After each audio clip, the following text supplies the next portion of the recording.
باللہ من الشیطان الرجیم بسم اللہ الرحمن الرحیم انما ولیکم اللہ ورسولہ والذین آمنوا الذین یقیمون الصلاة ویؤتون الزکاة وهم راکعون۔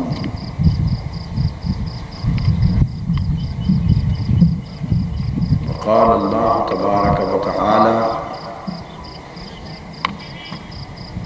الا ان اولیاء اللہ لا خوف علیہم ولا هم یحزنون الذین آمنوا وکانوا یتقون لهم البشری فی الحیاة الدنیا وفی الآخرہ لا تبدیل لکلمات اللہ ذالک هو الفوز العظیم۔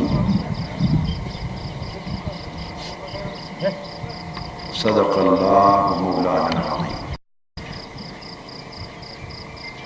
اہل یمن کے وارثان، سرزمین یمن کے فرزندان، عاشقان مصطفیٰ، غلامان مجتبیٰ اور خادمان اولیاء، الحمدللہ تعالی یمن کے باسیوں کی اولاد اور ان کے وارث آج میرے سامنے ہیں۔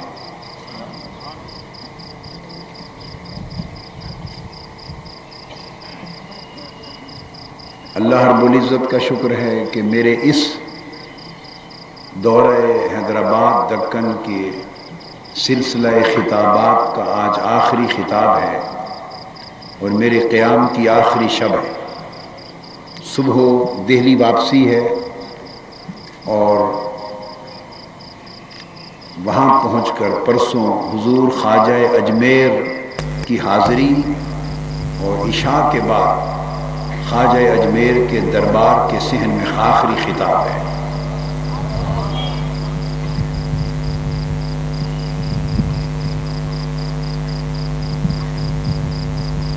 قرآن مجید کی ایک آیہ کریمہ میں نے تلاوت کی۔ آج کے درس میں شان اولیاء بنیادی موضوع ہے اور اس کا بیان اولاً قرآن مجید سے پھر احادیث نبوی سے کرنا چاہتا ہوں۔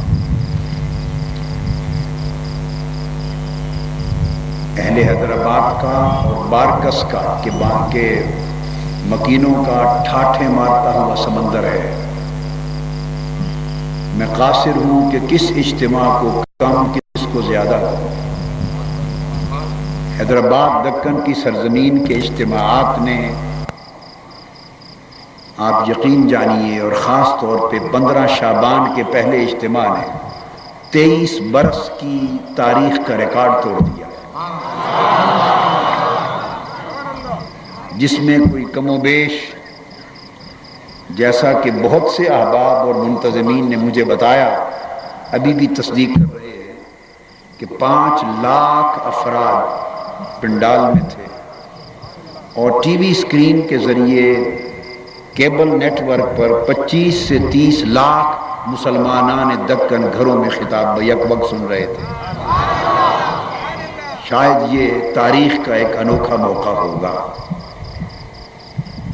اور آج کا آخری خطاب تو ویسے بھی اہل عشق کی بستی سے ہے۔ قبل اس کے کہ میں قرآن مجید کے بیان کی طرف آؤں، صحیح مسلم میں آتا ہے، حدیث صحیح ہے، حضور نبی اکرم صلی اللہ علیہ وآلہ وسلم نے فرمایا، صحابہ کرام سے خطاب کر کے، حدیث صحیح صحاح ستہ سے دے رہا ہوں، مسلم شریف سے۔ آقا علیہ الصلوۃ، آپ جب بخاری شریف کو اٹھائیں، مسلم شریف اٹھائیں، ترمذی، ابو داؤد، تو کتب حدیث میں ابواب المناقب آتے ہیں، اس بات کو یاد رکھ لیں۔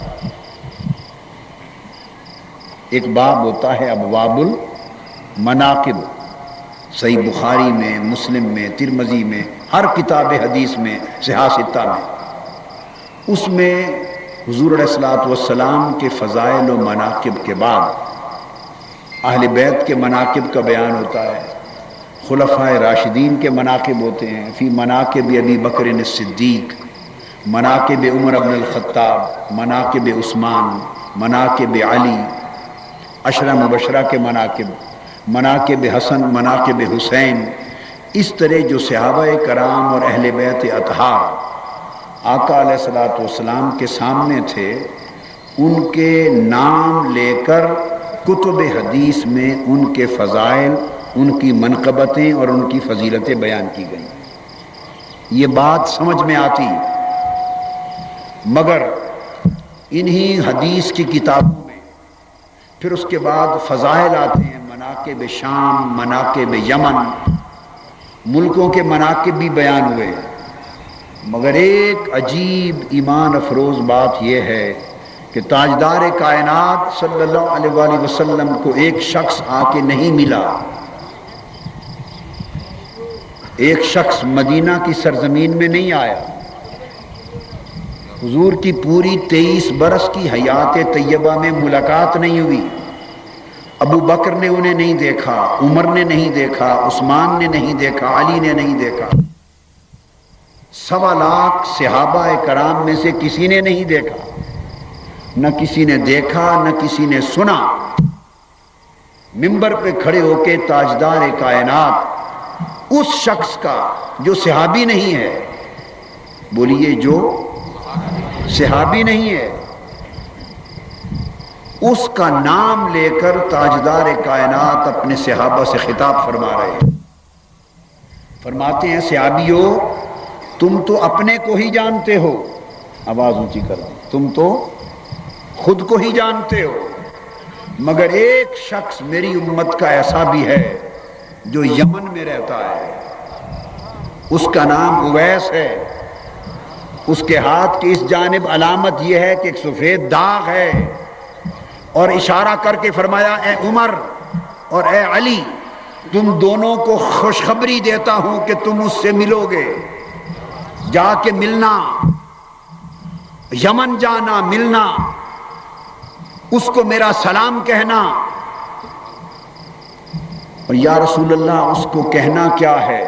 تاجدار کائنات نے فرمایا صحیح مسلم کی حدیث صحیح، عمر و علی جا کے ملنا، میرا سلام کہنا، اور کہنا میرا پیغام ہے کہ میری امت کی بخشش کے لیے دعا کر دے۔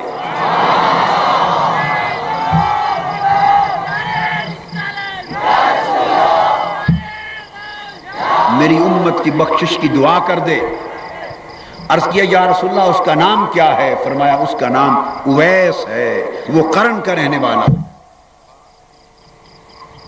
صحابہ کرام کی مجلس ہے، آقا نے دعا کے لیے ہاتھ اٹھا دیے، عرض کیا باری تعالیٰ اللہم بارک لنا فی شامنا ولنا فی یمننا، اے اللہ ہمارے ملک کے شام میں برکت دے اور ہمارے ملک کے یمن میں برکت دے۔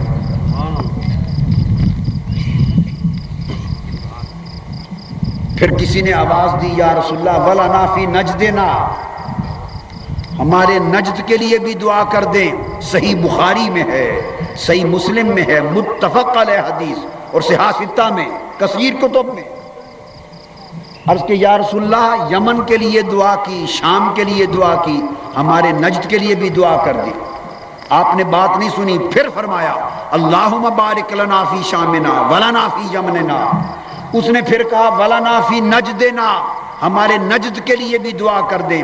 آقا نے پھر چہرہ انور پھیر لیا، عرض کیا اللہم بارک لنا فی شامنا ولنا فی یمننا، اس نے پھر تیسری بار عرض کیا ولنا فی نجدنا، آقا نجد کی بھی دعا کر دیں۔ فرمایا ہناک الزنازل ویطلع بہا قرن الشیطان، نجد کی دعا نہیں کرتا، وہاں فتنے ہوں گے اور شیطانی ٹولہ جنم لے گا۔ شام کی دعا کیوں کی؟ وہ انبیاء کی زمین ہے۔ یمن کی دعا کیوں کی؟ وہ اولیاء کی زمین ہے۔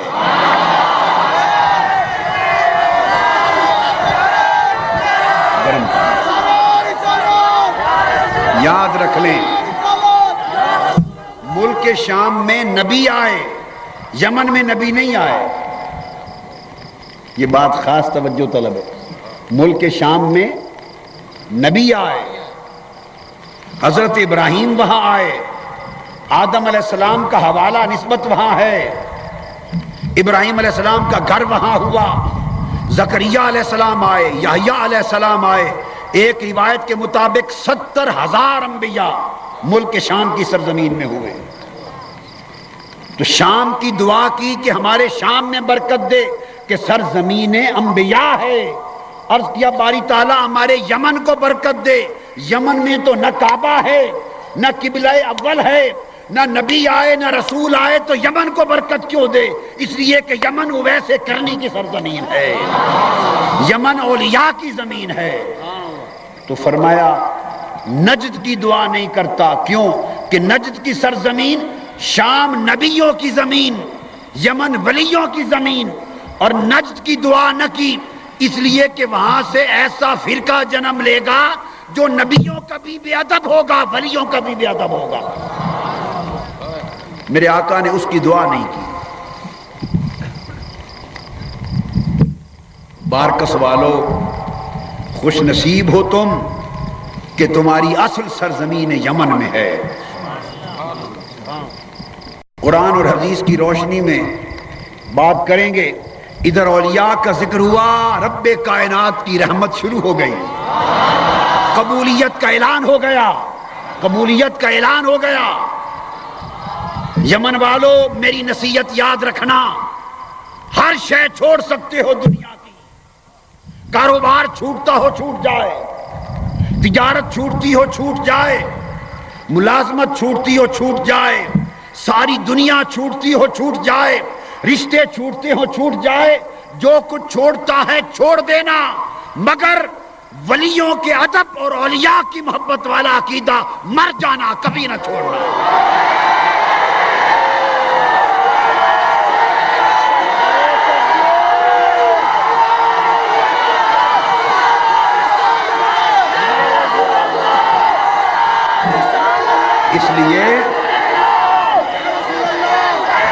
اس لیے آواز اونچی کرو بھائی، اسپیکر والے آواز اونچی کرو، تینوں کی آواز. اس لیے کہ آپ کا تعلق سرزمین یمن سے ہے، آپ کے آباء و اجداد یمن سے آئے، اور یمن اویس کرنی کا یمن ہے، یمن مصطفیٰ کے عاشق کا یمن ہے. یمن وہ سرزمین ہے جس اویس کرنی یمنی کو دیکھنے کے لیے مصطفیٰ نے عمر کو بھیجا، خلیفہ راشد کو بھیجا. جس اویس قرنی یمنی کی زیارت کے لیے مصطفیٰ نے علی مرتضیٰ کو بھیجا. ارے ہو صحابی، ہو خلفائے راشدین، اور دیکھنے کے لیے جائیں تابعی کو جو خود صحابی ہی نہیں ہے. کس کا درجہ اونچا ہے، تابعی کا یا صحابی کا؟ بولیے نا، کس کا درجہ اونچا ہے، صحابی کا یا تابعی کا؟ درجہ عمر و علی کا اونچا ہے یا اویس قرنی کا؟ حضرت عمر اور حضرت علی کا درجے میں رتبے میں یہ بلند ہیں، مگر ملنے کے لیے انہیں اویس قرنی کے پاس بھیجا جا رہا ہے. اس لیے کہ اس کا مشرب مشرب محبت ہے، اس کا مشرب مشرب عشق ہے، اسے معرفت مصطفیٰ میں کمال ہے. چنانچہ عمر و علی گئے رضی اللہ تعالیٰ عنہما. حج کا موقع ہے، آپ نے حجاج کو بلایا کہ جو حاجی یمن سے آئے ہیں آ جائے. یہ صحاح ستہ کی حدیث بتا رہا ہوں، کتابوں کا قصہ اور واقعہ بولیے، کسی یوسف زلیخا کی کتاب کا قصہ نہیں ہے، کسی مولوی کی لکھی ہوئی کتاب کی باتیں نہیں ہیں. صحاح ستہ سے، بخاری سے، مسلم سے، ترمذی سے، صحاح ستہ سے بتا رہا ہوں، حدیث سے صحیح بتا رہا ہوں. جو حدیث کو مانتا ہے وہ اس کا انکار نہیں کر سکتا. سیدنا فاروق اعظم نے کہا جو یمن سے حاجی آئے ہیں آ جائیں. بلا لیا، پوچھا امیر المومنین کیا بات ہے؟ سیدنا فرمایا تم یمن سے آئے ہو، وہاں ایک اویس قرنی ہے، اس کو جانتے ہو؟ کیونکہ آقا نے فرمایا تھا. عرض کیا حضور جانتے تو ہیں مگر آپ نے کیا کرنا ہے، وہ تو دیوانہ ہے. ہائے ہائے، وہ تو دیوانہ ہے.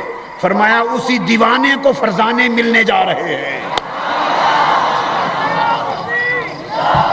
فرزانے اسی دیوانے کو ملنے جا رہے ہیں. پتہ لے لیا. حدیث کے لفظ ہیں، حدیث کے. یمن والے کہتے ہیں امیر المومنین وہ تو ایسا ہے کہ جب لوگ ہنستے ہیں تو وہ روتا ہے، اور جب لوگ روتے ہیں تو وہ ہنستا ہے.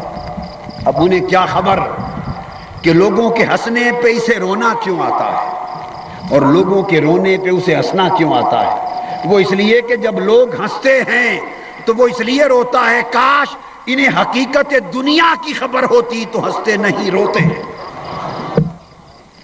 اور جب لوگ دنیا کے نقصان پہ روتے ہیں تو وہ ہنستا ہے. وہ کہتا ہے کاش انہیں آخرت کے نفع کی خبر ہوتی تو دنیا کے نقصان پہ روتے نہیں ہنستے.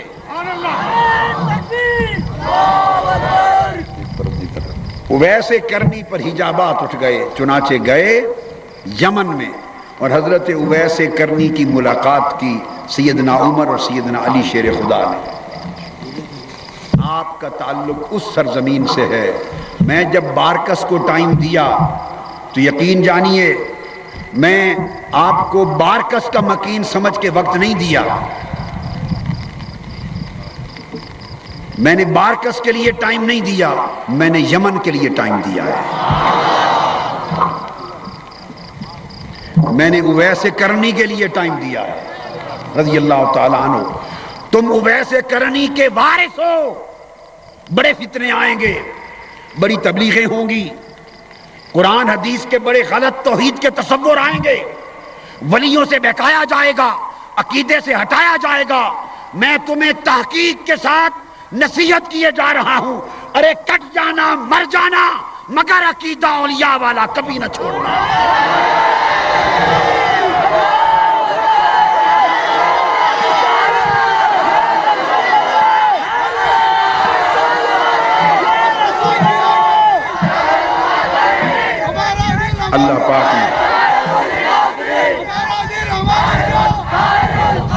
اللہ پاک نے فرمایا سورہ مائدہ میں، اللہ پاک نے ارشاد فرمایا انما ولیکم اللہ. اب ولی ولایت اور اولیاء قرآن سے فرمایا تمہارا ولی اللہ ہے. بولیے تمہارا ولی. فرمایا لوگوں تمہارے 3 قسموں کے ولی ہیں. تمہارے کتنے ولی ہیں؟ سب سے پہلا ولی تمہارا اللہ ہے. پھر فرمایا وَرَسُولُهُ، اور پھر تمہارا ولی رسول ہے. تو آپ نے دیکھا عقیدے کی بات کہ ولی اللہ کا لقب، اللہ کی صفت، اللہ کا نام. اور اللہ پاک نے اسی ایک ہی آیت میں کوئی چیز اوپر کتاب چھوٹی رکھنے کو دے دو، کوئی اور یہ نہیں بندش. اللہ رب العزت نے اسی ایک آیت میں جہاں خود کو ولی کہا وہاں اپنے رسول کو ولی کہا. شرک ہو گیا؟ بولیے کو سمجھ آئی میری بات؟ ادھر اللہ بولتا ہے میں ولی ہوں، اور ساتھ میں نہیں بولتا، اللہ خود بولتا ہے میرا رسول بھی ولی ہے. ولایت میں شریک کر دیا. پھر فرمایا والذین آمنوا، اور اللہ ولی، رسول ولی، اور جو کامل ایمان والے ہیں جنہیں اولیاء کہتے ہیں وہ بھی ولی. 3 ولی ہو گئے. تو گویا اولیاء ولی ہیں، رسول ولی ہیں، خدا ولی. اور پھر اللہ تبارک و تعالیٰ نے فرمایا یاد رکھ لیں یہ بات کہ جو لوگ صرف اللہ کو ولی جانے، اللہ ان کے ایمان کو کامل نہیں مانتا. فرمایا وَمَن يَتَوَلَّ اللَّهَ، جو اللہ کو ولی بنا لے، وَرَسُولَهُ، اور جو ساتھ رسول کو بھی ولی بنائے اور ولی جانے، وَالَّذِينَ آمَنُوا، اور ساتھ اللہ کے کامل مومنوں کو بھی ولی جانے. فإن حزب اللہ هم الغالبون، وہ اللہ کا گروہ ہے، وہ سچی جماعت ہے، وہ تو سچی جماعت اور حزب اللہ، اللہ کا گروہ وہ ہے جو اللہ کی ولایت پر بھی ایمان رکھے، رسول کی ولایت پر بھی ایمان رکھے اور ولیوں کی ولایت پر بھی ایمان رکھے۔ اب اس کو اللہ رب العزت نے بیان جو کیا، اس کا ذکر اب میں سورہ کہف سے آپ کو اس کا احوال بیان کرتا ہوں، سورہ کہف سے، اور فرمایا الا ان اولیاء اللہ لا خوف علیہم ولا هم یحزنون۔ یہ سورہ یونس میں سے پھر جو اللہ کے ولی، پہلے فرمایا اللہ ولی، پھر فرمایا رسول ولی، پھر فرمایا الا ان اولیاء اللہ لا خوف علیہم ولا هم یحزنون۔ پھر بہت سے مومن متقی جو اللہ کی محبت کا سودا کر لے، جو تقوی کا سودا کر لے، جو حب دنیا کو دل سے نکال دے، حب الہی کو دل میں بسا لے، جو زہد فی دنیا میں آ جائے، جو اللہ سے تعلق جوڑ لے، جو اللہ کی اطاعت میں فنا ہو جائیں، جو اللہ کی بندگی میں فنا ہو جائیں، جو ابدیت میں فنا ہو جائیں، جو اپنے رخ دنیا سے ہٹا کر مولا کی طرف موڑ لیں، تو جو بندہ مولا کی طرف رخ کر لیتا ہے، خدا کی قسم خدا اپنا رخ اس کی طرف کر لیتا ہے۔ پھر کیا ہوتا ہے؟ پھر کیا ہوتا ہے؟ پھر کیا ہوتا ہے؟ جس بندے نے رخ خدا کی طرف کیا وہ خدا کا ولی ٹھہرا، اور جب خدا نے اپنا رخ بندے کی طرف کر لیا تو خدا بندے کا ولی ٹھہرا۔ ولایت دوہرا رشتہ ہے، بندہ خدا کا ولی ہے، خدا بندے کا ولی ہے۔ اس لیے فرمایا سورہ مائدہ میں من یرتد منکم عن دینہ فسوف یأتی اللہ بقوم یحبہم ویحبونہ۔ اللہ پاک ایسوں کو لائے گا جن سے اللہ محبت کرتا ہوگا اور وہ اللہ سے محبت کرتے ہوں گے۔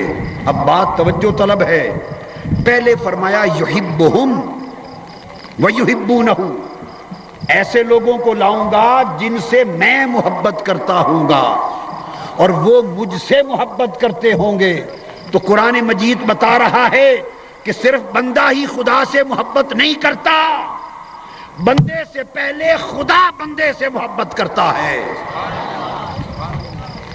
آج ولایت کی بات ہے، محبت کی بات ہے اور باران رحمت ہے، بھیگتے ہو بھیگتے جاؤ، بیٹھے رہو، ہلنا نہیں ہے، ہلنا نہیں ہے، تاکہ حیدرآباد کی زمین پہ ایک تاریخ بن جائے کہ لاکھوں لوگ باران رحمت، بارش کی بوچھاڑ کے نیچے اللہ اور اللہ کے ولیوں کی بات سنتے رہے۔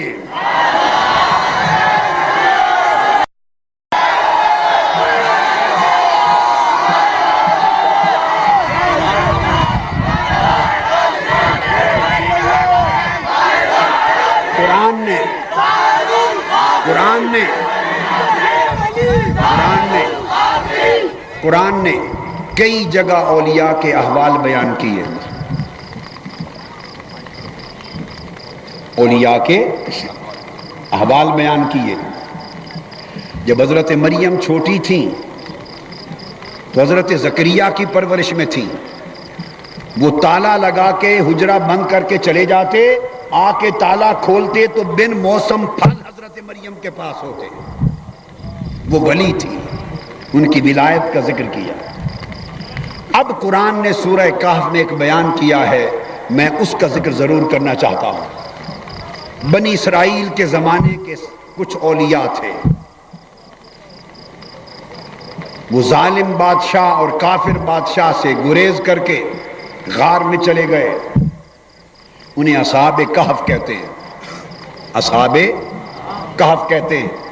یہ قرآن مجید بیان کر رہا ہوں، اس کی تفسیر کے لیے چاہے تفسیر ابن جریر کو پڑھ لیں، تفسیر ابن کثیر کو پڑھ لیں، تفسیر قرطبی کو پڑھ لیں، اختصار میں تفسیر جلالین کو پڑھ لیں، تفسیر بغوی کو پڑھ لیں، تفسیر خازن کو پڑھ لیں، فخر الدین رازی کو پڑھ لیں، آلوسی کو پڑھ لیں، خازن کو پڑھ لیں، مدارک التنزیل کو پڑھ لیں، الدر المنصور کو پڑھ لیں، کشاف کو پڑھ لیں، جس تفسیر کو اٹھائیں مضمون میں فرق نہیں ہوگا۔ جس تفسیر کو اٹھائیں مضمون میں فرق نہیں ہوگا۔ قرآن کہتا ہے وہ اصحاب کہف جو بنی اسرائیل کے ولی تھے، چلے ایک غار کی طرف، ان کے پیچھے ایک کتا چل پڑا۔ میں بڑے اختصار سے بات کرتا جا رہا ہوں موسم کی وجہ سے۔ کتا چل پڑا۔ امام قرطبی نے تفصیل سے ایک ایک لفظ لکھا ہے القرطبی میں۔ انہوں نے اس کتے کو بھگایا، پتھر مارے کہ دوڑ جا، چونکہ یہ ہماری پیچھے پیچھے آئے گا، بادشاہ دیکھ لے گا، اس کو خبر ہو جائے گی کہ یہ اصحاب کہف کہاں ہیں۔ دوڑایا، کتا نہیں بھاگا، پھر پتھر مارے، پھر مارے۔ امام قرطبی بیان کرتے ہیں کہ کتا دو ٹانگوں پر اگلی ٹانگیں دعا کی طرح اٹھا کے کھڑا ہو گیا اور اللہ سے دعا کی، مولا مجھے زبان دے، میں تیرے ولیوں سے بات کروں۔ اللہ نے زبان دی۔ اس کتے نے پوچھا، اللہ کے ولیوں اولیاء سے پوچھا، اصحاب کہف سے مجھے کیوں مارتے ہو، کیوں بھگاتے ہو؟ انہوں نے جواب دیا، اس لیے کہ ہم کسی غار میں چھپیں گے، تو بیٹھے گا، بھونکے گا، بادشاہ کو خبر ہو جائے گی کہ اولیاء یہاں ہیں۔ اس نے کہا سنو، میں کتا ضرور ہوں مگر بھونکنے والا نہیں ہوں۔ کتا ضرور ہوں مگر بھونکنے والا نہیں ہوں۔ امام قرطبی نے لفظ لکھا ہے، میں ان کے الفاظ دہرا رہا ہوں۔ کتوں نے کہا واللہ انی احب الاولیاء والصالحین، میں کتا ضرور ہوں مگر خدا کی قسم میں اولیاء سے محبت کرتا ہوں۔ کتے نے کہا، کتے نے کہا میں اولیاء سے محبت کرتا ہوں، میں ولیوں کا ادب کرتا ہوں، میں نہیں بھونکوں گا، آنے دو۔ وہ سمجھ گئے، ارے اس وقت کا کتا اولیاء کو پہچانتا بھی تھا، ادب بھی کرتا تھا۔ آج ہم کیسے انسان ہوں گے کہ ولیوں کے ادب سے معروم رہ جائیں؟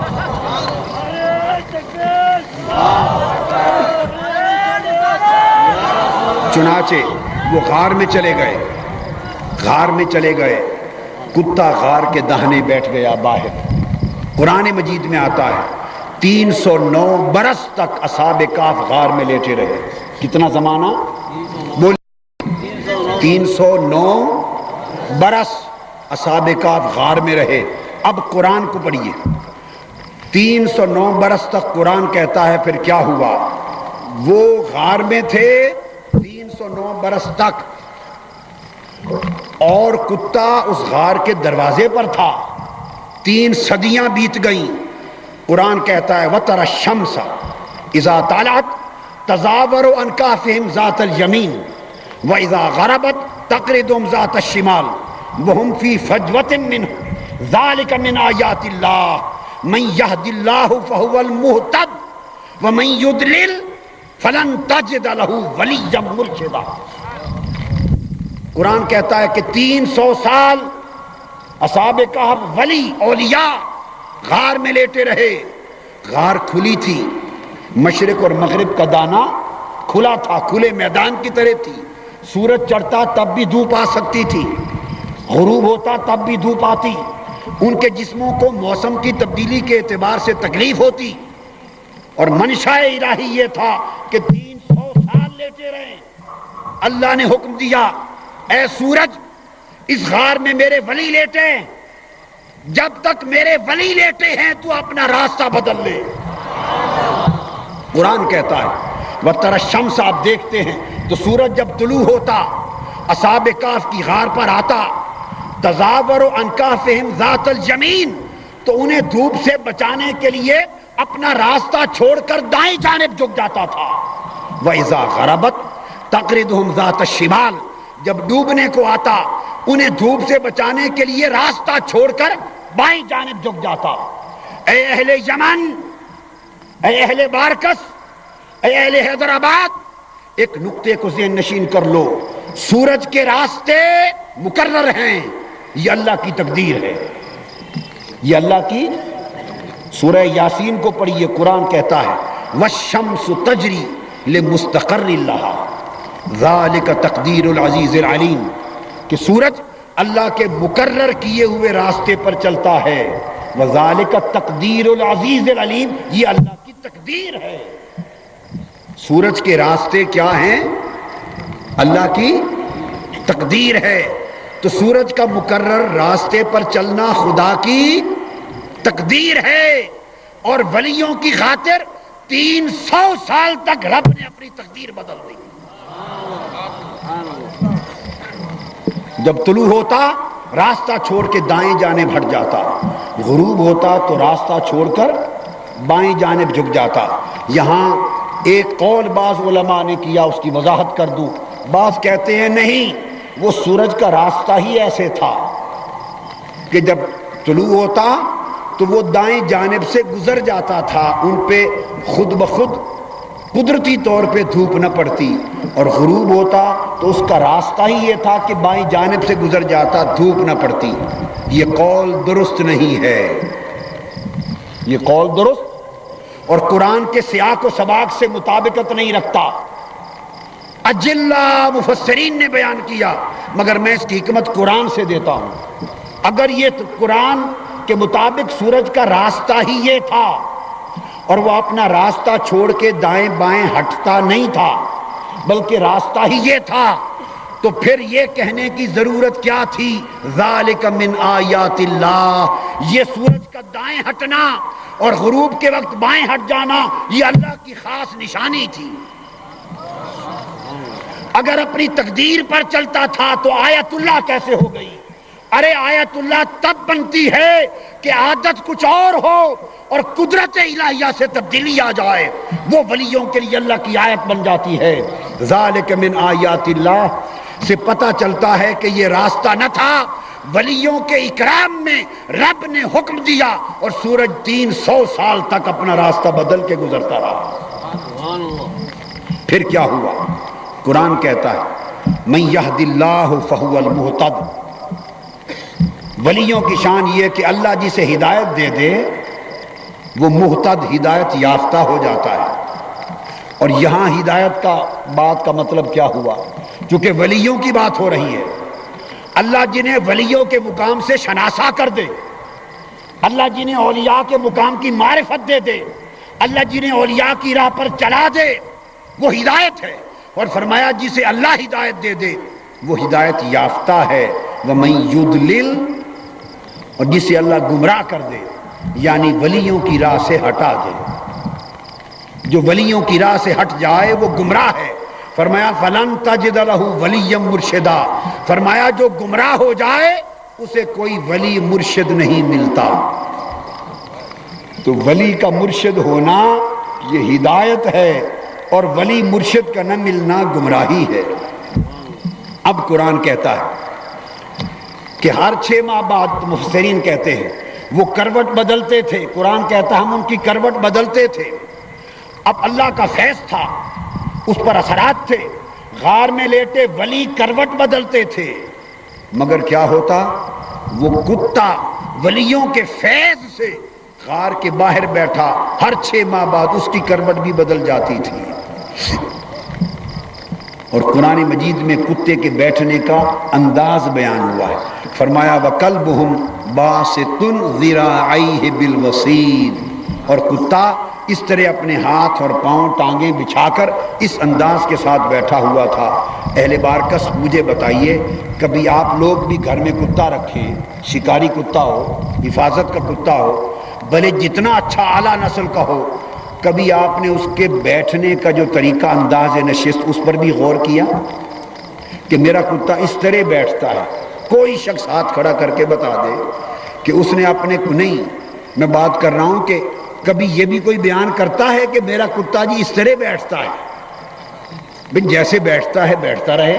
کتے کے انداز نشست کو بھی اگر ارے کوئی بیان کرنے کی بات ہے؟ بھئی کتا یوں بیٹھے ہے، کتا یوں پاؤں پسار کے بیٹھتا ہے، اس کروٹ بیٹھتا ہے، ابھی یہ بھی کوئی موضوع ہے جو بیان کیا جائے؟ بولیے کوئی شخص اپنے کتے کے بیٹھنے کے انداز اور کتے کے بیٹھنے کی ادا کوئی بیان کرتا ہے؟ بولیے کرتا ہے؟ اس لیے کہ یہ کوئی موضوع ہی نہیں کہ کتے کے بیٹھنے کی ادا بیان کی جائے. ارے کوئی دنیا میں نہیں کرتا، لیکن وہ کتا چونکہ ولیوں کا محافظ بن کے بیٹھا تھا، ولیوں کے ادب میں بیٹھا تھا، ولیوں کی صحبت میں بیٹھا تھا، اس لیے رب نے قرآن میں کتے کی بیٹھنے کی ادا کو بھی بیان کر دیا۔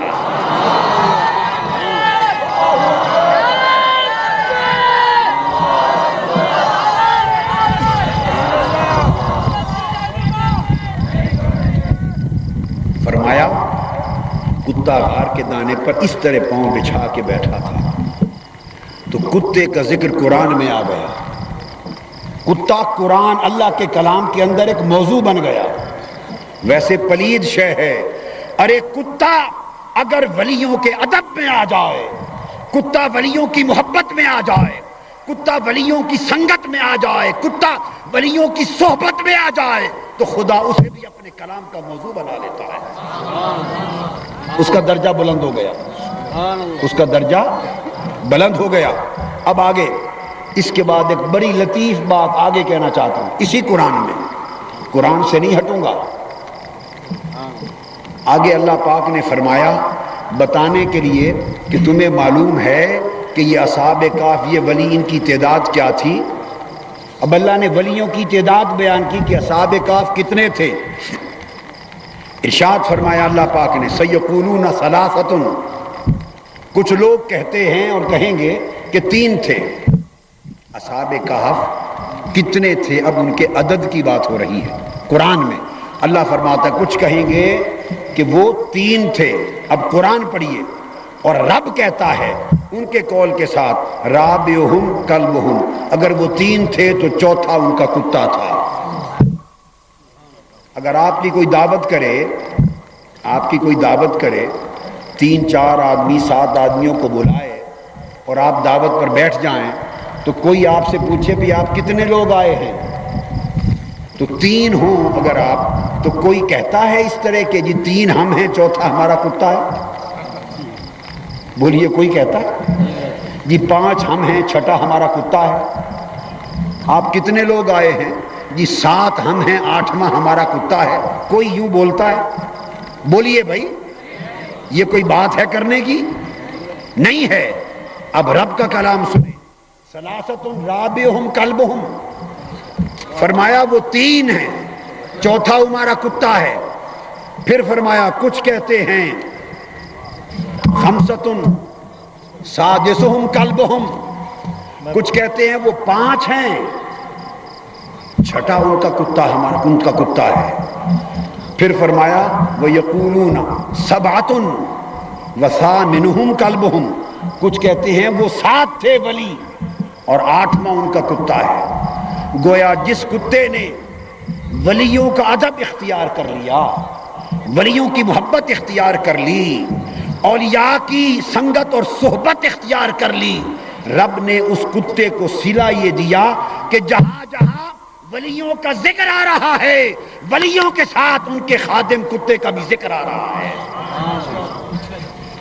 تو قرآن میں جہاں اصحاب کہف کا ذکر آیا، کتے کا ذکر ساتھ آیا، اور آپ جا کے دیکھیے کہ جب اصحاب کہف اب جنت میں جائیں گے ان کا کتا بھی جنت میں جائے گا۔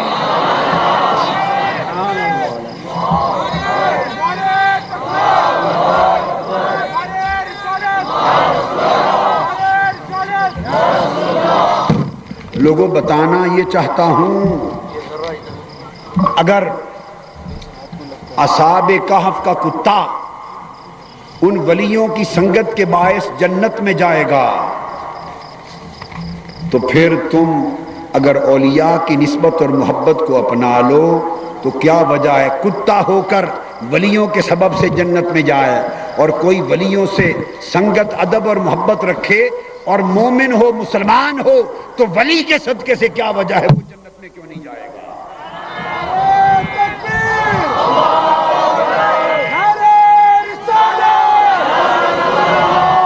حدیث پاک ہے،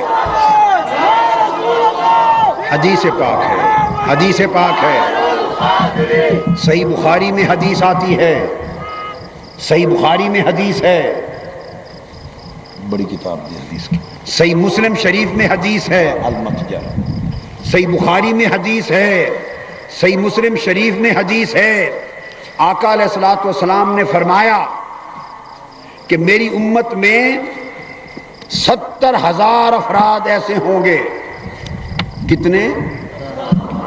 70,000 افراد ایسے ہوں گے اللہ کے ولی ہوں گے، اور وہ جنت میں بغیر حساب و کتاب کے داخل ہوں گے. یہ مسلم شریف سامنے رکھ کر آپ کو حدیث بتا رہا ہوں، اور بخاری شریف سامنے رکھ کر حدیث پڑھ رہا ہوں. صحیح بخاری، صحیح مسلم، 11ویں جلد حدیث نمبر 4 صفحہ نمبر 416 کتاب الرقائق، اور صحیح مسلم جلد اول حدیث صفحہ نمبر 198 کتاب الایمان. بخاری مسلم کی متفق علیہ حدیث عن سہل بن سعد رضی اللہ تعالی عنہ ان رسول اللہ صلی اللہ علیہ وسلم قال لَيَدْخُلَنَّ الْجَنَّةِ من امتی 70,000.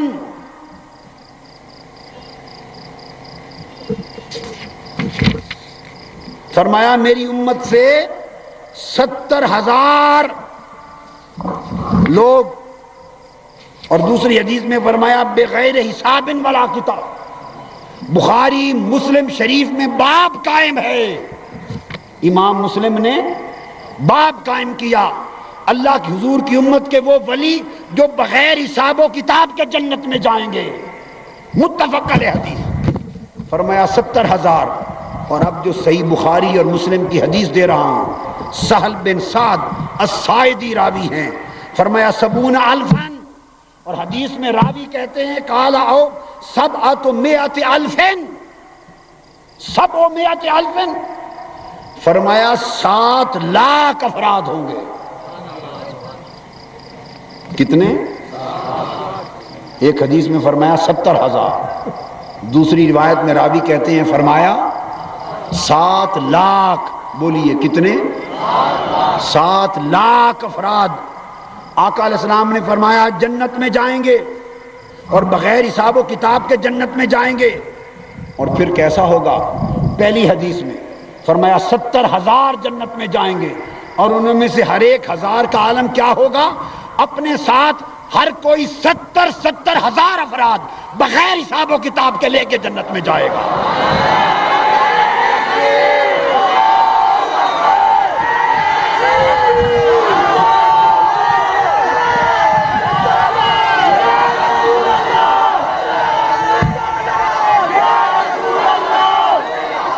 وہ ولی ہوں گے. سنو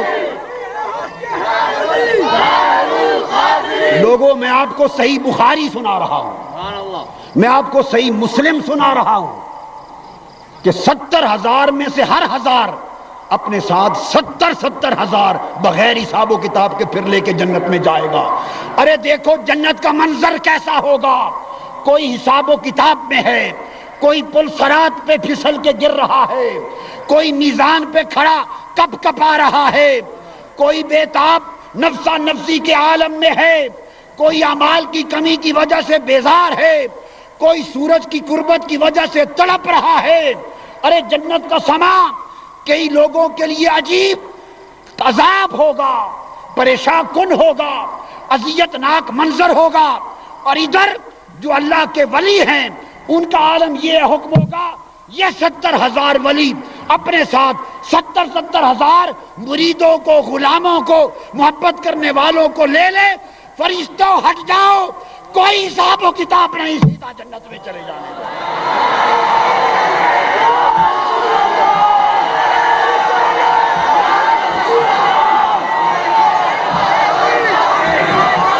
اور آگے آئیے، آواز اونچی کرو.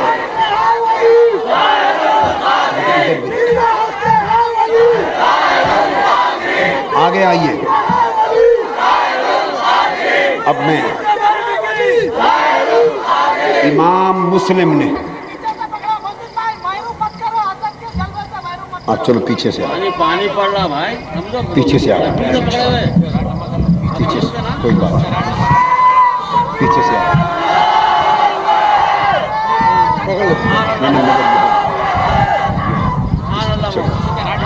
صحیح بخاری میں ہے. سنو اب صحیح بخاری کی حدیث بتا رہا.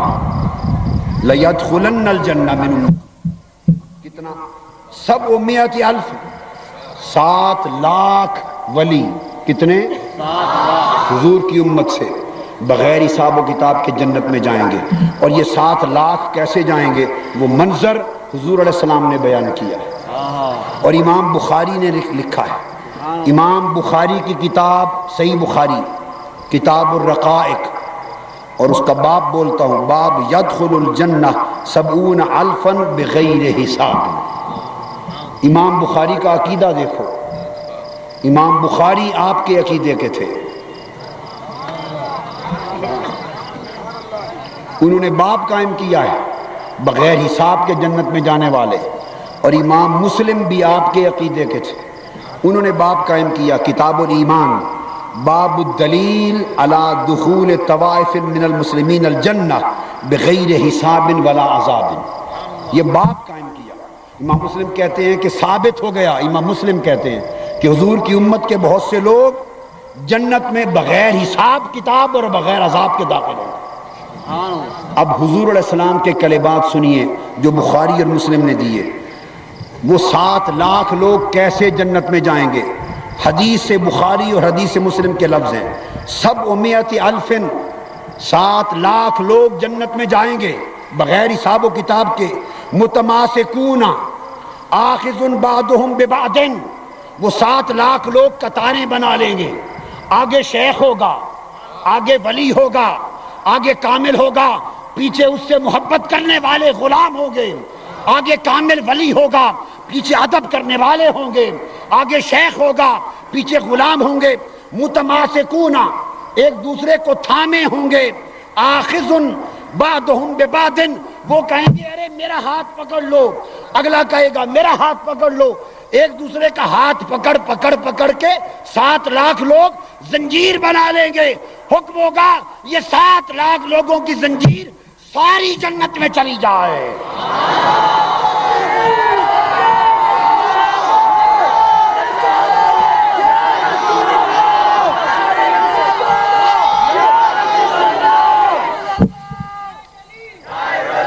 اور آگے سنیے، آقا علیہ السلام نے فرمایا وہ جو پوری زنجیر کے شروع میں سب سے پہلے کامل ولی ہوں گے، جتنی زنجیریں بنے گی آگے کامل ولی ہوں گے، پیچھے غلام ہوں گے، بارکس والوں غلام ہوں گے. تو حضور نے فرمایا وہ جو سب سے پہلے ہوگا لا يدخل اولهم حتی يدخل آخرهم، فرمایا خدا کی قسم وہ سب سے آگے کھڑا ہونے والا کامل ولی اس وقت تک جنت میں قدم نہیں رکھے گا جب تک اس کے غلاموں کا آخری شخص بھی ساتھ جنت میں نہ چلا جائے.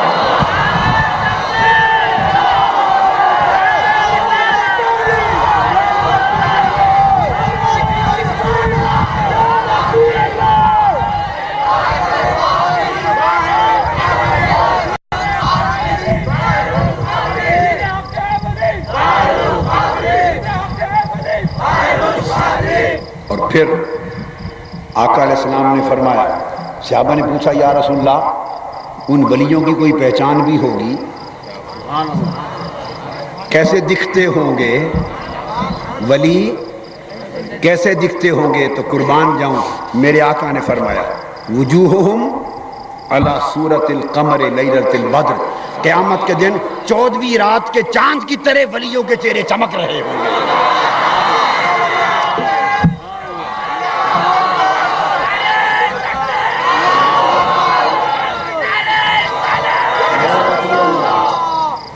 چودہویں رات کے چاند کی طرح ولیوں کے چہرے چمک رہے ہوں گے. آپ نے دیکھا یہ مقام ہوگا، اس لیے آقا اللہ ان کی بات نہ اس نے کبھی دنیا میں رد کی تھی نہ کبھی قیامت میں رد کرے گا. ابو ہریرہ رضی اللہ تعالیٰ عنہ روایت کرتے، اور یہ حدیث پھر صحیح مسلم کتاب البر والصلہ جلد 4 صفحہ 2024 مسلم شریف میں آقا علیہ السلام نے فرمایا، ابو ہریرہ رضی اللہ تعالیٰ عنہ وہ روایت کرتے،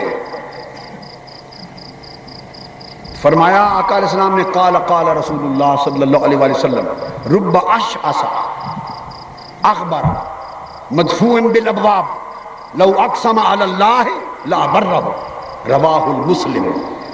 آقا نے فرمایا کہ کئی ایسے لوگ ہیں جن کے کپڑے تو پھٹے ہوتے، بال آلودہ ہوتے، اور ان کی حالت دیکھو تو تم اپنے دروازوں پر بھی کھڑا نہ ہونے دو۔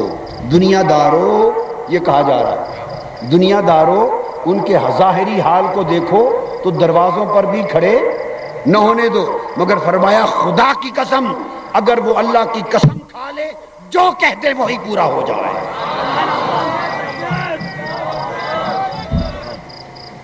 اور اللہ پاک حضور علیہ السلام نے فرمایا صحابہ کرام کو، الا اخبرکم عن ملوک الجنہ، تمہیں بتا دوں کہ جنت کے بادشاہ کون ہوں گے؟ ان کو آقا نے جنت کے بادشاہوں کا درجہ دیا، جنت کے بادشاہ ہوں گے۔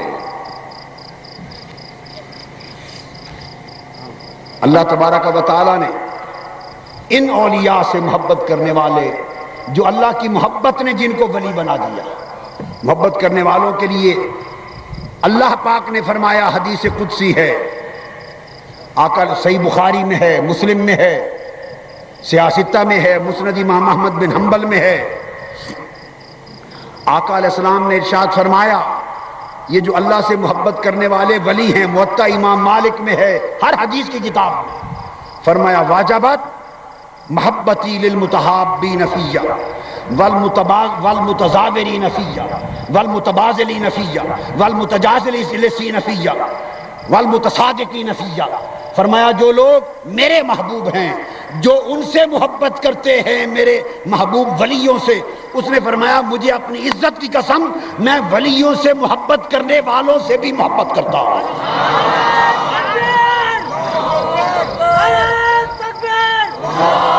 والمتزاورین فیہ، جو میرے محبوب دوستوں کی زیارت کرنے کو جاتے ہیں، خدا نے کہا مجھے اپنی عزت کی قسم میں ولیوں کی زیارت کرنے والے جانے والوں سے بھی محبت کرتا ہوں۔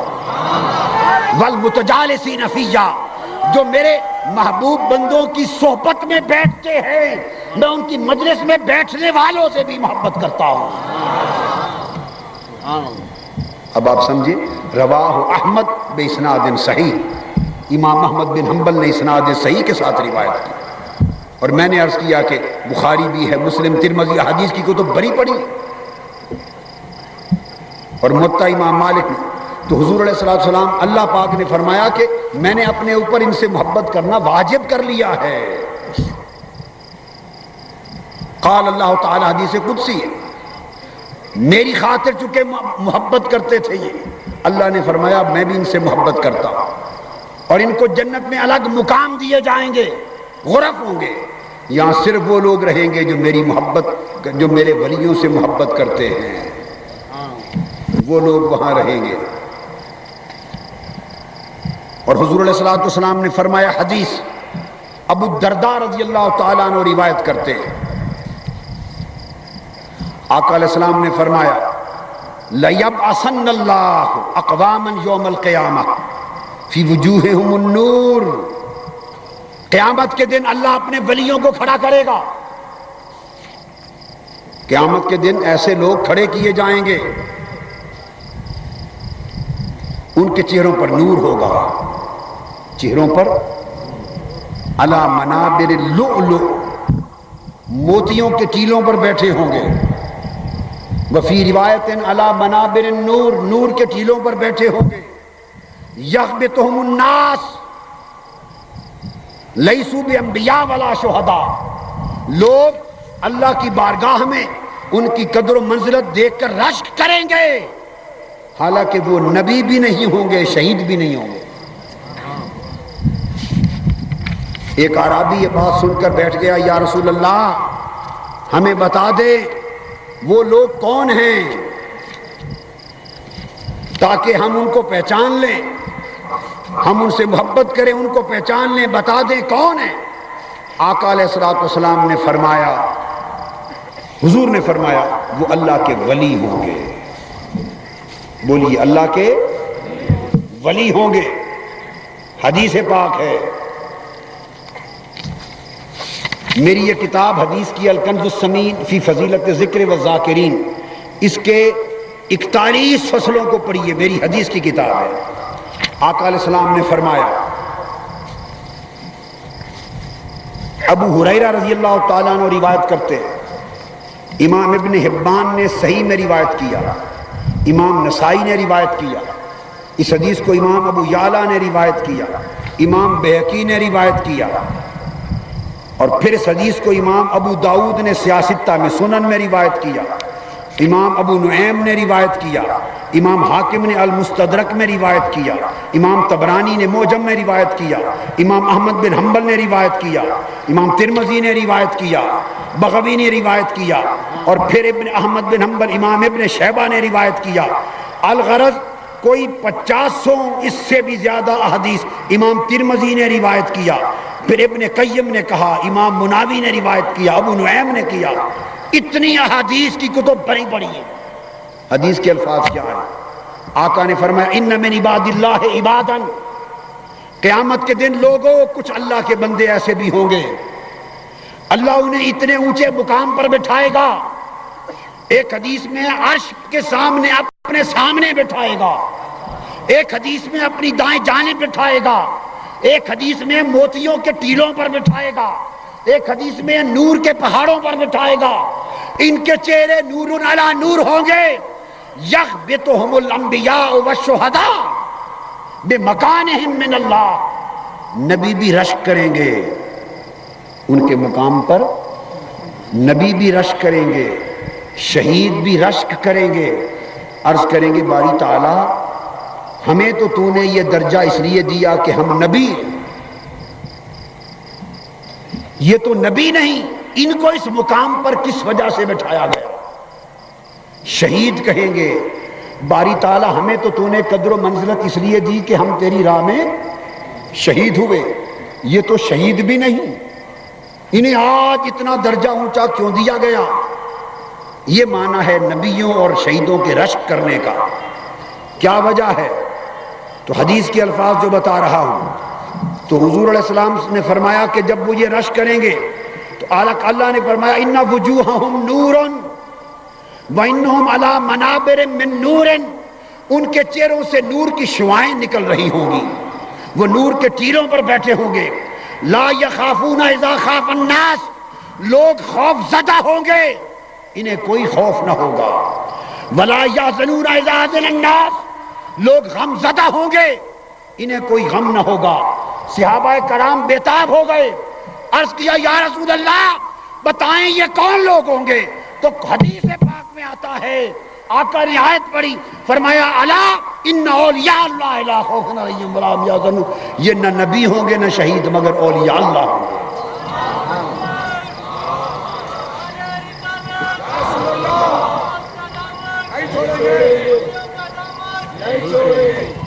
یہ تو ابو ہریرہ کی روایت تھی، بسم اللہ۔ اور اب ایک عجیب تر بات بتا دوں، اب یہ حدیث سیدنا عمر فاروق نے بھی روایت کی ہے۔ حضرت عمر بن الخطاب فاروق اعظم رضی اللہ تعالیٰ عنہ روایت کرتے ہیں، اور اس کی تخریج کس نے کی؟ سیاہ ستہ میں امام ابو داؤد نے سنن میں تخریج کی، سنن ابی داؤد میں حدیث آئی، حدیث نمبر 3527 اور جلد 3 صفحہ 288، عن عمر بن الخطاب رضی اللہ تعالی عنہ قال قال النبی ان من عباد اللہ لاناسا ما هم بانبیاء ولا شہداء یغبطهم الانبیاء والشہداء بیوم القیامت بمکان من اللہ، اسی طرح وہی حدیث۔ تو صحابہ نے پوچھا تخبرنا، آقا بتا دیجئے کون ہے؟ تو آقا علیہ السلام نے ان کے سارا درجہ بیان کر کے آیت پڑھ دی، تم جاننا چاہتے ہو وہ اللہ کے ولی ہوں گے، الا ان اولیاء اللہ لا خوف علیہم ولا هم یحزنون۔ یہ سیدنا فاروق اعظم نے روایت کی اس حدیث کو۔ تو یہ مقام اللہ کے ولیوں کا ہے جو اللہ پاک نے ان کو عطا کیا، اور پھر یہ مقام جو اللہ کے ولیوں کو ملا، اسی طرح حضرت ابو مالک نے روایت کیا، اس حدیث کو ابو مسلم خولانی نے روایت کیا، ابو ہریرہ نے روایت کیا، عمر بن عبسہ نے روایت کیا، ابو مالک اشعری نے روایت کیا، یہی حدیث سعید بن مسیب نے روایت کی، ابو مالک اشعری نے روایت کیا، علاء بن زیاد نے روایت کیا، اس حدیث کو علاوہ اس کے حضرت معاذ بن جبل نے روایت کیا، ابو مسلم الخولانی نے روایت کیا، اور اس حدیث کو علاوہ اس کے ابو امامہ نے روایت کیا، ابو ہریرہ نے روایت کیا، ابو درداء نے روایت کیا رضی اللہ تعالی عنہم۔ یعنی اولیاء کی شان ہر صحابی مصطفیٰ سے سن کر بیان کر رہا ہے۔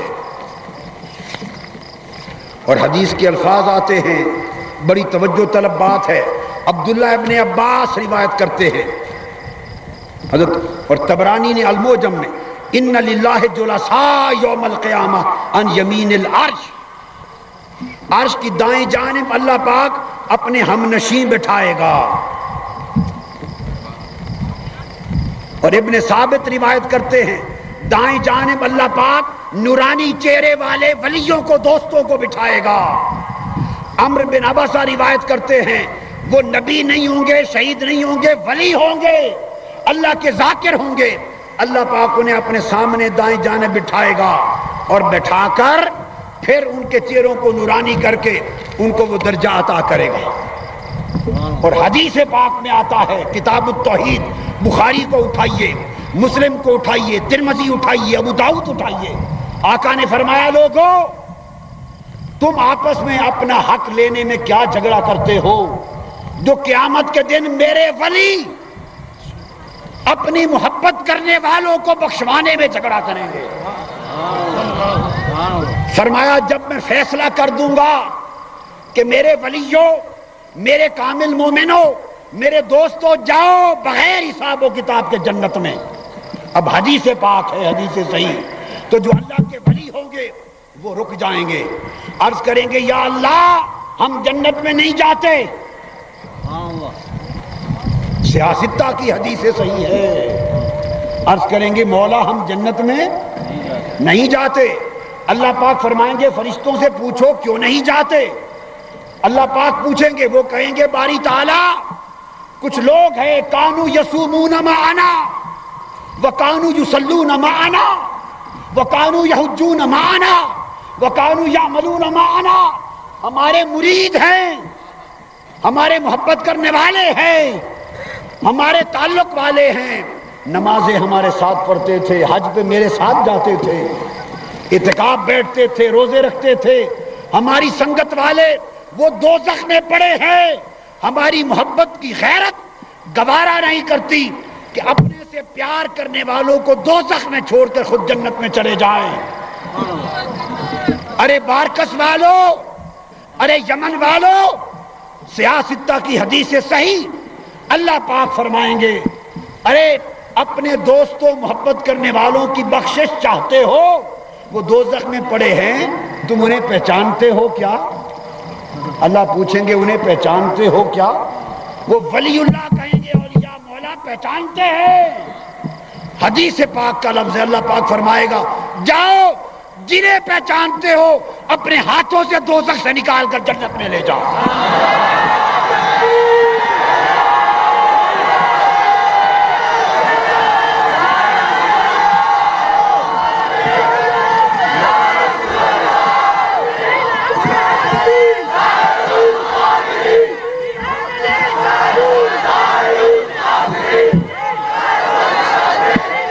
اور آگے سنیں، ارے سنیں، میں نے ایک حدیث اب تک بخاری سے باہر پیش نہیں کی، صحیح مسلم سے باہر پیش نہیں کی، ترمذی، ابو داؤد، نسائی، سیاستہ سے باہر پیش، اور ہر حدیث حدیث صحیح ہے۔ اللہ پاک فرمائیں گے فانطلقوا فاخرجوہم من عرفتم، جاؤ جن جن کو پہچانتے ہو اپنے ہاتھوں سے دوزخ سے نکال کے جنت میں لے جاؤ۔ یہاں سوال پیدا ہوتا ہے بھلے ایسا کیوں فرمایا کہ جاؤ خود ہاتھوں سے نکال کے لے جاؤ؟ یہ بھی تو فرما سکتا تھا کہ اچھا فرشتوں جاؤ ان کو جو ان کے ساتھ سنگت والے، ادب والے، محبت والے ہیں ان کو جنت بھیج دو، فرما سکتا تھا کہ نہیں؟ فرشتوں کو کہ جاؤ اب جنت بھیج دو، فرشتوں کو نہیں کہا، ان ولیوں کو کہا خود جا کے ہاتھوں سے نکال کے جنت لے جاؤ۔ کیوں کہا؟ اگر فرشتے نکال کے بھیجتے تو بحث ہوتی رہتی، تکرار ہوتا رہتا، کسی کو سمجھ نہ آتی کہ دوزخ سے کیوں نکالے گئے ہیں۔ کوئی کہتا کہ دوزخ کی مدت پوری ہو گئی تھی اس لیے نکال کے جنت آ گئے، کوئی کہتا اللہ نے اب معاف کر دیا سو جنت میں آ گئے، کوئی کچھ سبب بولتا، کوئی سبب بولتا۔ اللہ نے کہا اگر فرشتوں نے نکالا تو لوگوں کو سمجھ نہیں آئے گی کہ کیوں نکالے گئے دوزخ سے۔ میرے ولیوں جاؤ اپنے ہاتھوں سے خود نکال کے جنت میں لے جاؤ، تاکہ جو دوزخ سے نکلے دنیا کو پتہ ہو کہ ولی نکال کے لے جا رہے ہیں۔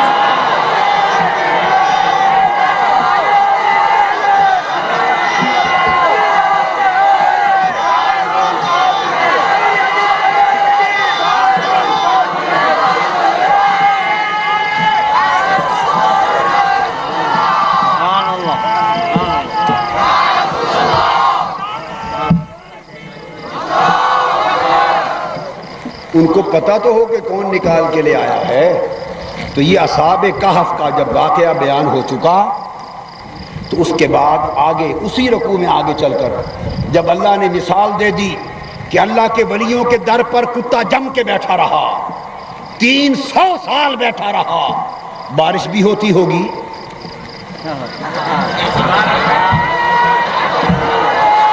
نہیں بھاگا، دھوپ بھی ہوتی ہوگی، دھوپ، موسم سرما بھی ہوتا ہوگا، گرما بھی ہوتا ہوگا، موسم کی شدت ہوتی ہوگی، نہیں بھاگا، چونکہ ہر چیز برداشت کی، جم کے بیٹھا رہا۔ خدا نے کہا کتے تو نے کتا ہو کر کتا ہونا چھوڑ دیا،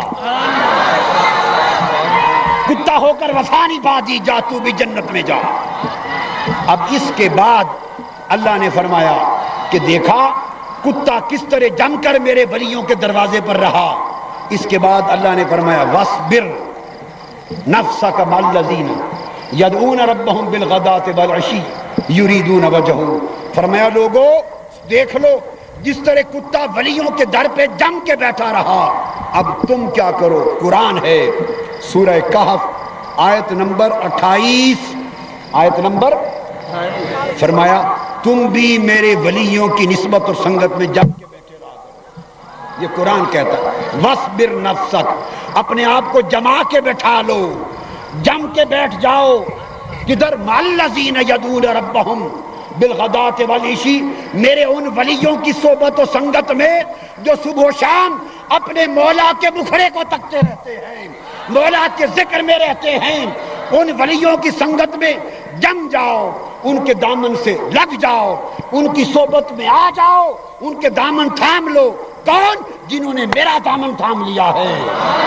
یدعون ربہم، ولی وہ ہیں جنہوں نے حب دنیا نکال دی اور خدا کے مکھڑے کے طالب صبح و شام مولا کو یاد کرتے ہیں، صبح و شام مولا کے مکھڑے کے دیدار کی خواہش کرتے ہیں۔ فرمایا تم وہ مجھے تکتے ہیں، تم انہیں تکا کرو۔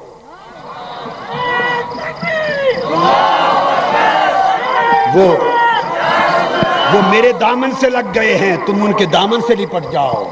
وہ میرے در پہ بیٹھ گئے ہیں، تم ان کے در پہ بیٹھ جاؤ۔ اور پھر قرآن کہتا ہے وَلَا تَعْدُ عَيْنَاكَ عَنْهُمْ، ان کے چہروں سے نگاہیں نہ ہٹانا، ان کے چہروں پر آنکھیں جمائے رکھنا، ان کے چہروں پر نگاہیں، قرآن کہتا ہے وَلَا تَعْدُ عَيْنَاكَ عَنْهُمْ، نگاہیں ان پر جمائے رکھنا۔ بولو نگاہیں ان پر جمائے رکھنا، نظریں ان پر جمائے رکھنا۔ کیوں جمائے رکھنا؟ حضور فرماتے ہیں، حضور علیہ السلام نے فرمایا الا انبئکم بخیارکم، کیا تمہیں بتا دوں کہ میرے ولی کون ہیں، تم میں سے بہتر لوگ کون ہیں، اللہ والے کون ہیں، خیارکم اعلیٰ لوگ کون ہیں، بتا دوں؟ صحابہ نے عرض کیا یا رسول اللہ بتا دیں۔ فرمایا اذا رؤوا ذکر اللہ، اللہ کے ولی وہ لوگ ہیں کہ ان کے چہروں کو دیکھو تو خدا یاد آ جائے۔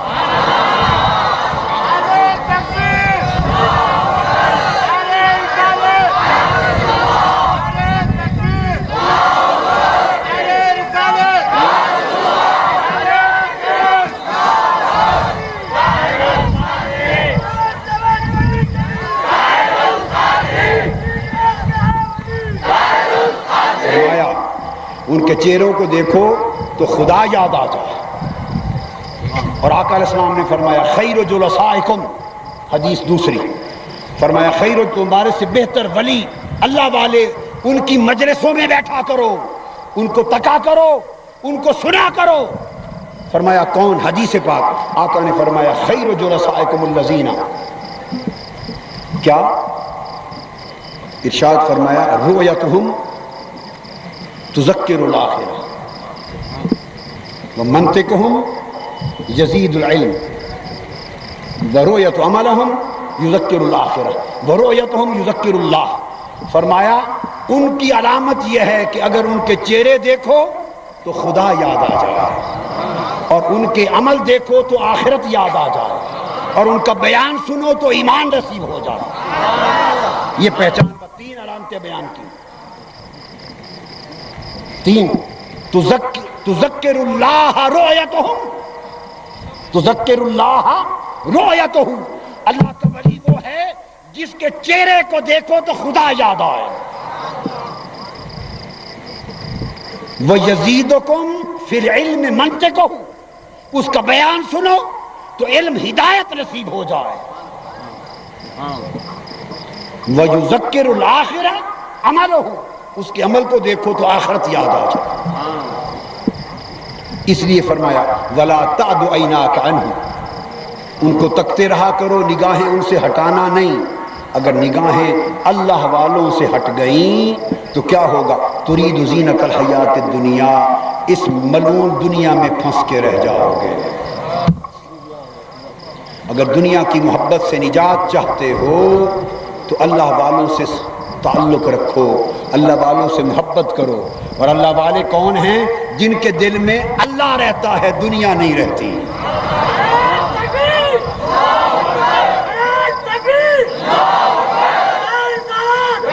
اللہ کے ولی کون ہیں؟ اللہ کے ولی کون ہیں؟ وہ جن کے دل میں اللہ رہتا ہے، دنیا نہیں رہتی. جن کے دل میں اللہ کی محبت ہے، دنیا کی محبت نہیں ہے. جنہوں نے دل کے رخ ہر سمت سے ہٹا کر بولا کی طرف کر دی ہے. اور فرمایا وَلَا تُطِعْ مَنْ أَغْفَلْنَا قَلْبَهُ عَنْ ذِكْرِنَا، اور جو لوگ غافل ہو گئے ہیں ہمارے ذکر سے، ان کے پیچھے نہ جایا کرو. غافلوں کے پیچھے نہ جاؤ، تمہیں غافل کر دیں گے. ذاکروں کے پیچھے جاؤ، تمہیں ذاکر کر دیں گے. ذاکروں کے پیچھے جاؤ، تمہیں ذاکر کر دیں گے. یہ وجہ ہے تو پھر ولیوں کی تلاش، ولیوں کی تلاش کو. آخری بات کہہ رہا ہوں، غور سے توجہ سے سن لینا، بس مضمون کو ختم کرنا چاہتا ہوں. ولیوں کی تلاش اللہ نے نبیوں کی سنت بنا دیا. آخری بات، ولیوں کی تلاش اللہ نے، بولو، نبیوں کی سنت بنا دیا. نبیوں کی سنت بنا دیا. اس لیے کہ نبی کی سنت ہوگی تو شریعت بنے گی. نبی کی سنت ہوگی تو شریعت بنے گی نا. ولی کی سنت شریعت نہیں بنتی، برکت ہوتی ہے. ولی کا طریقہ برکت بنتا ہے، نبی کا طریقہ شریعت بنتا ہے. چنانچہ اللہ پاک نے حکم دیا کس کو؟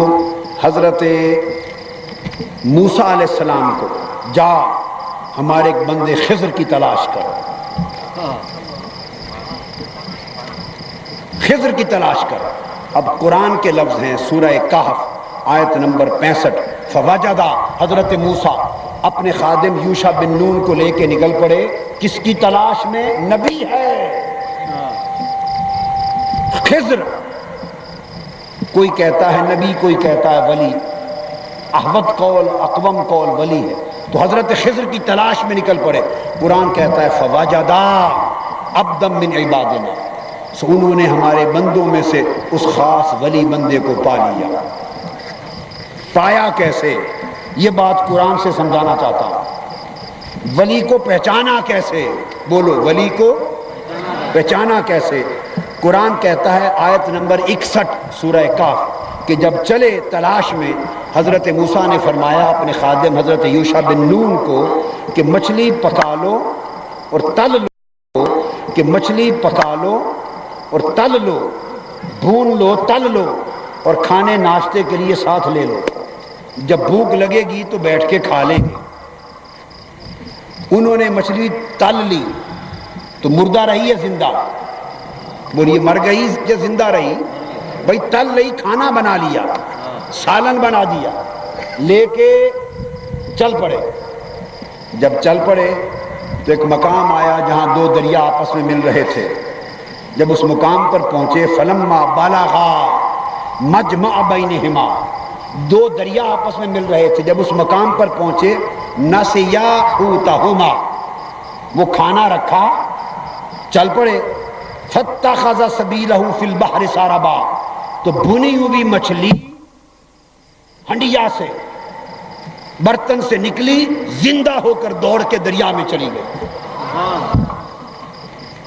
بھنی ہوئی، کٹی ہوئی، بھنی ہوئی مچھلی سالن کی شکل میں زندہ ہوئی، ٹکڑے جڑے، زندہ ہوئی اور دوڑ کے دریا میں چلی گئی۔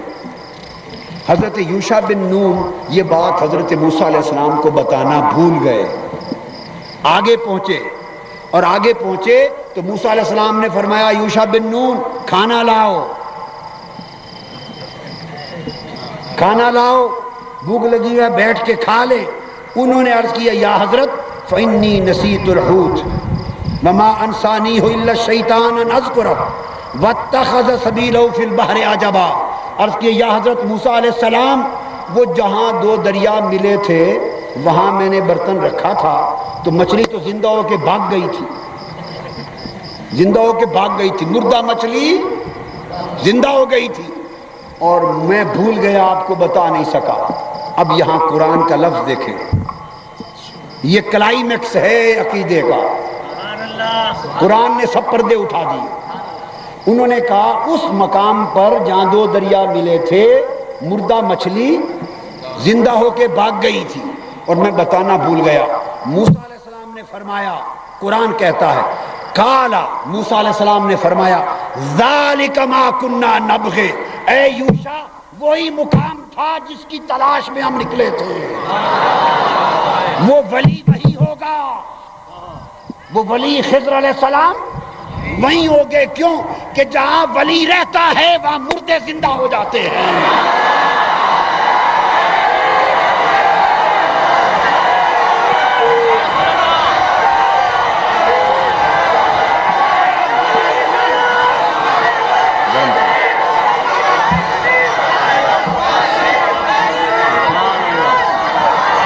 یہ بات سمجھ میں آئی یا نہیں آئی؟ اگر خدا کا فضل ہو جائے، میں صبح جا رہا ہوں، آخری بات ہے کہہ جاؤں گا، خدا کا فضل ہو جائے مردے زندہ ہو جاتے ہیں، خدا کا فضل ہو جائے نگاہ پڑ جائے مردہ دل زندہ ہو جاتے ہیں۔ فرمایا ذالک ما کنا نبغی، یوشع پلٹ چلو، فرتدا علی آثارہما قصصا، انہی قدموں کے نشانوں پہ پلٹ گئے۔ کہا جہاں مردہ مچھلی زندہ ہو گئی تھی وہیں خضر رہتا ہے، وہیں ولی رہتا ہے۔ وہاں پہنچے، جب مردہ مچھلی زندہ ہونے کے مقام پر پہنچے، قرآن کہتا ہے فوجدا، اب تم میری بات دینا، پہنچے تو ولی مل گیا۔